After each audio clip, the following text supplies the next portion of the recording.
And here with us today inside the International Space Station Flight Control Room, we've been talking about docking vehicles. We have another one soon to launch first before it docks, and that vehicle is the SpaceX Dragon. It is the first commercial space flight to ever launch to the International Space Station.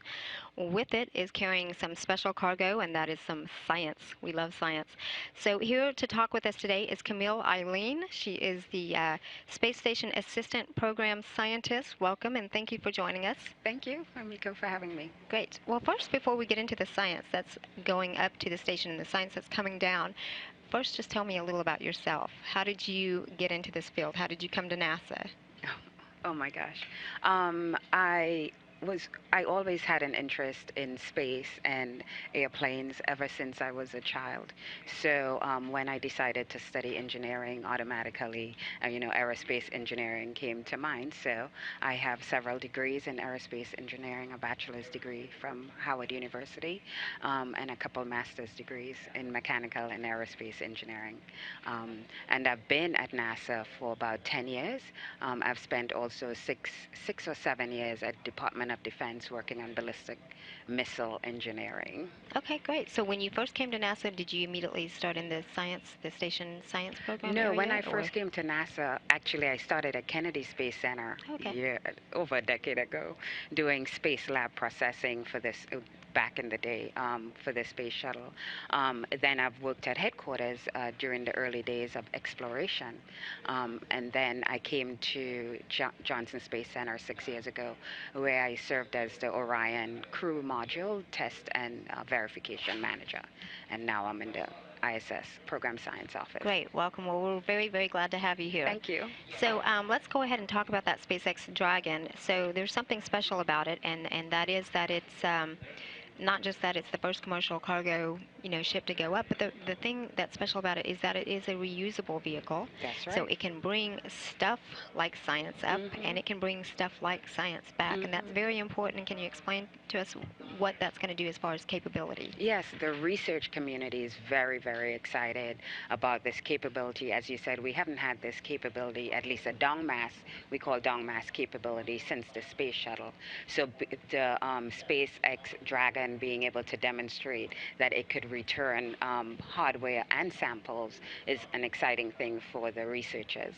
And in addition, it has a cold storage capability that's going to be demonstrated, and that's going to be able to preserve samples that need refrigeration, and that's something we haven't had. Okay, since great. Space So that's Shuttle. kind of like those biological samples that we hear about. They're Exactly. taking the blood and urine samples and all that sort of Exactly. stuff. I know we have the energy experiment, and they've been taking those samples, recently, and so those would come down on that as well, and Exactly. they would be preserved. So that's Yes. good.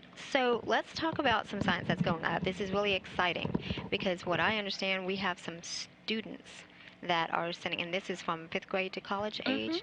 So students, there are sending like 15, I think, different participants are actually sending their science experiments up to the space station. Can you tell me a little about that program and how Yes. we? The students designed 15 experiments that will be going up on the SpaceX Dragon. And these, as you said, range from fifth graders to college level students, which is very exciting, designing these kind of experiments. Sure. They were selected from almost 800 proposals that came from around the United States. And so it's a part of the NanoRacks module that will be flying up to the space station, and that's a multi-purpose research facility that's on board the space station that's going to house these experiments. And the experiments range from looking at the effect. I actually have a list here. We can look at some of these because they're very interesting, and I Very guess you would get a interesting. wide range from fifth grade to college, but they all sound very, just very intriguing. So we have fermentation of grape juice in microgravity. I might be interested in that one. There is composting in microgravity, radiation effects on worms, DNA study of E. coli bacteria, vitamin C effects on bone density, using cacti to purify water, which would be very essential aboard the International Space Station. That's very correct. interesting stuff here. So, and when you think of the context of students designing these kind of experiments, it's really exciting, and it helps motivate them and inspire them in their studies of science, math, technology, and engineering. So unique opportunity. Sure, I can't even imagine any better motivation. Exactly. I mean, for me, if I were a student and I had my science was actually going up aboard the International Space Station, Definitely. far better than my little science project that I had up in that room of that day. Mhm. So speaking of those science projects and stuff, we have so we are going to be bringing back some science and some hardware, and so let's talk about one of them. I know I've actually seen a lot of this taking place on the last expedition and this expedition as well. It's known as shear, and it has to do with the polymer fluids, the rotation. You Mhm. want to talk to me about that? Yes, SHARE stands for Share History Extensional Rheology Experiment. It's a mouthful, but really it looks at the behavior of liquid polymers in the microgravity environment when they are subjected to stressing. So they're rotationally stressed, and so researchers are really interested in how that whole process and how the behavior of those polymers act in that environment. And that really helps them with designing fabrication and repair processes of using in situ materials on board the space station. And does it have applications here on Earth? It does, in helping to do manufacturing processes of things like liquid adhesives. Great, thanks. Well, there really is some connection, space to Earth, and that's Absolutely. very important for us. There's another one that's coming down, and this one I am just completely enthralled by it. I mean, I'm just very intrigued by it, and it's the plant signaling.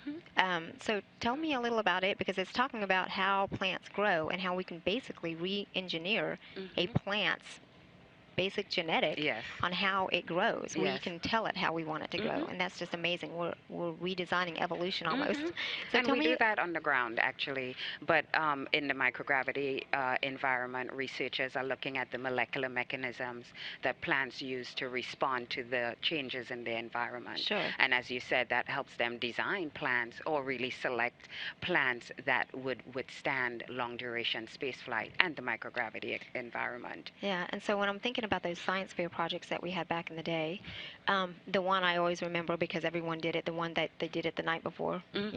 those plants with the that with the light, cut it because they wanted to see which way the plants grew toward the light or that sort of Exactly. thing. But so with the environment in space, it's not necessarily looking at light; it's looking at No. other things like Yeah. lack So of gravity what and we don't understand how plants grow on the ground, or we kind of take it for granted, is that the roots, because of gravity, grow down. So that's their sensing to go down in the downward vector, right. and then the leaves go up towards the light. In microgravity, of course, we don't have We don't have it the down. the gravity.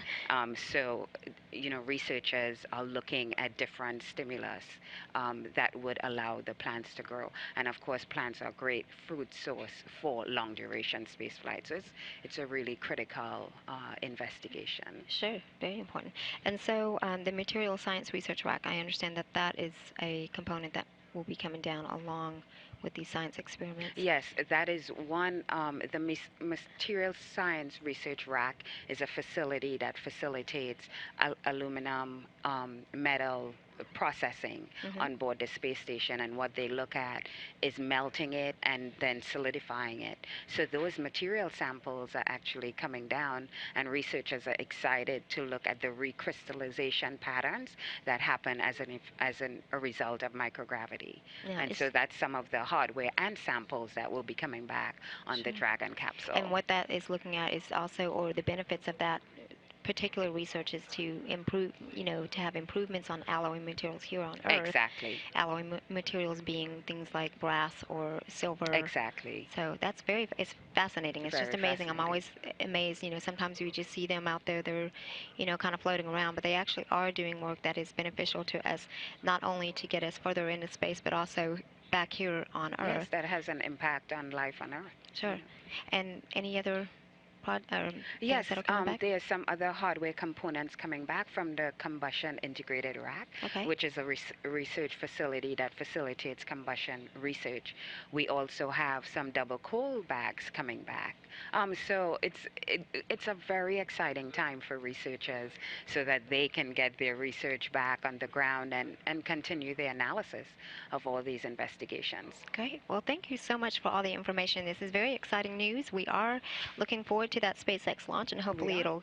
it'll get up there, it'll dock, and then it'll return all that good stuff back to us and here on Earth. And you guys will have lots to look into Yes. and help improve our world here on Earth. Yes. Again, thank you so much for coming Thank you out. for having me.